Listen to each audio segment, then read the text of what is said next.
Your hyperindependence is not the strength that you think that it is. It's just abandonment that we've gotten used to. And it's taken me 24 years to realize that that wound is in fact not my personality. And my hyperindependence was not a flex. It was a flinch within my own nervous system. And I can't believe we don't talk about the nervous system more, because as a woman who felt like she was literally on fire for most of my life, to be able to soften and realize that my presence as a woman, when I soften, is such a gift, is so insane. Because a lot of times when we speak about softening as a woman, we speak about it as like, I'm softening as a woman for the masculine.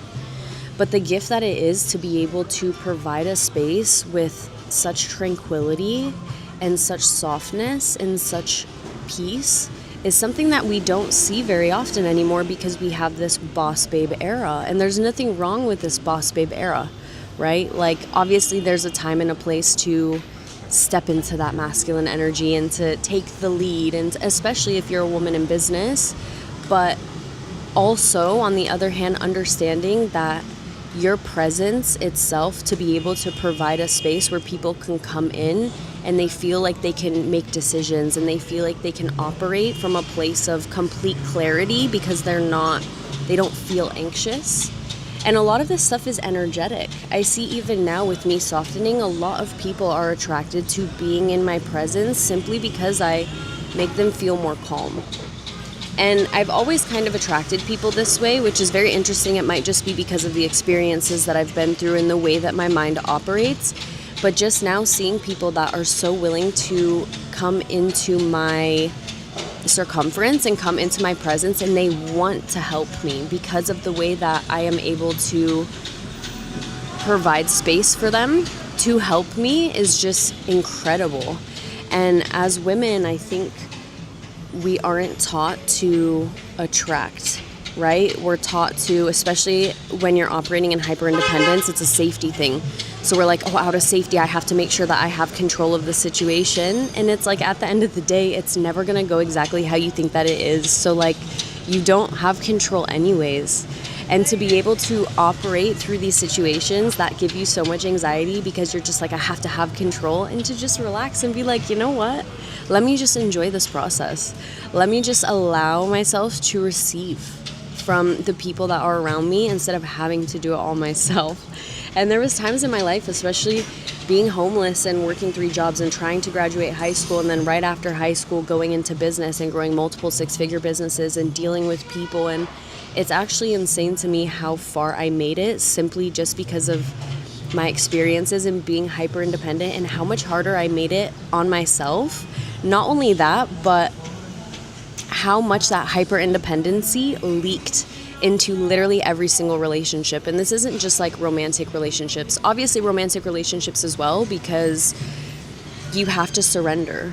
In any relationship you have to surrender, but especially as a straight woman, you have to be able to surrender to the masculine in order for the masculine and the feminine to work in tandem at their highest capacity. And it's so beautiful to be able to actually like submit that to myself and what's the word? Not confirm that to myself, but just admit that to myself, that I actually do like to receive. I actually don't want to live my life like I'm on fire, and it's okay. And to just sit there and just accept it. One of the biggest mistakes that I made in business, and there's not a right or wrong answer of operation, so I'll never be like, oh, I wish I wouldn't have done this, or I wish I would have done this differently, like obviously, but the whole point is to lean into the things that make us afraid, right? The whole point is to almost do it incorrectly on purpose, or almost try to mess it up on purpose, because I think that sometimes when we try to do it perfect, we hyperfixate on trying to do it perfect so much, when again, we have actually no control over the outcome, only how we show up and operate. you almost have to soften. And when it comes to business, I saw myself taking opportunities away from other people, opportunities for them to grow, opportunities for them to experience, because, oh, I can just do it better, and I can just do it faster, and I can just make sure that it's done the way that I want it to be done the first time. And I took the opportunity away from other people, and it's so selfish. It's actually so selfish, because how dare me get to experience life at such a capacity, and then because I've gotten to experience life at such a capacity, I take that opportunity away from other people because I can just do it better myself. Instead of showing up for them with compassion because I've digested what I've been through, and actually get to teach and mentor and just be a container for people to come and digest what's going on the inside, and getting to, what's the word? Getting to not like walk through it with them, but just provide a bit of, clarity and compassion. People just want to feel heard. People want to feel listened to. People want to feel like there's space for them in this world. And as a hyper-independent woman, for a long time, you just don't think that there's space for other people to hold you, because you have to hold space for everybody else, and that's just not the case. In fact, it's really selfish, because when you allow other people to hold space for you, you're able to relax and actually operate at a higher capacity. So it's so interesting, the nervous system. But I've enjoyed it. I've enjoyed just honestly doing nothing, and it's really hard doing nothing and just allowing myself to be bored. High key, I've been so bored the last couple months, just relaxing and doing nothing and getting off my phone and going to the beach and putting my feet in the sand and allowing men to buy me gifts and women to give me compliments, and just allowing myself to receive.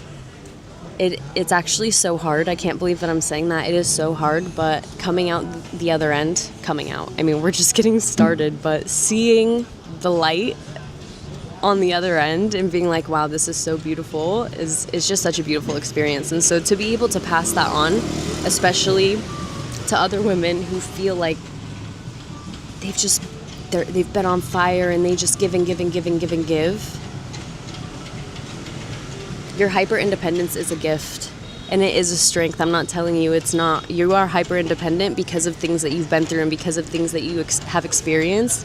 Do not de-edify or devalue those things, but also know that you have permission. Give yourself permission and give yourself grace and give yourself compassion. Thank you through this process, because who you are and your soul is such a gift to the world, whether it's on fire or not.